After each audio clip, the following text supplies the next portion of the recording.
Types of gradient descent.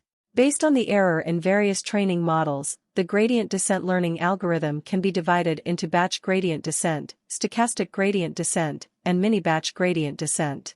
Let's understand these different types of gradient descent. 1. Batch gradient descent.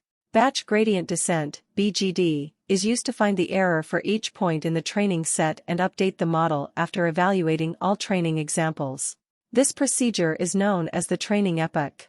In simple words, it is a greedy approach where we have to sum over all examples for each update. Advantages of batch gradient descent. It produces less noise in comparison to other gradient descent. It produces stable gradient descent convergence. It is computationally efficient as all resources are used for all training samples. 2. Stochastic gradient descent. Stochastic gradient descent, SGD, is a type of gradient descent that runs one training example per iteration. Or in other words, it processes a training epoch for each example within a dataset and updates each training example's parameters one at a time. As it requires only one training example at a time, hence it is easier to store in allocated memory. However, it shows some computational efficiency losses in comparison to batch gradient systems as it shows frequent updates that require more detail and speed. Further, due to frequent updates, it is also treated as a noisy gradient. However, sometimes it can be helpful in finding the global minimum and also escaping the local minimum.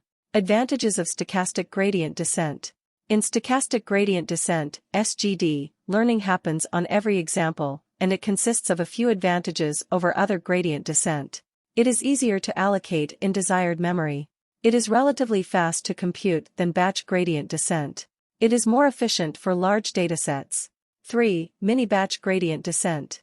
Mini-batch gradient descent is the combination of both batch gradient descent and stochastic gradient descent. It divides the training datasets into small batch sizes, then performs the updates on those batches separately. Splitting training datasets into smaller batches make a balance to maintain the computational efficiency of batch gradient descent and speed of stochastic gradient descent.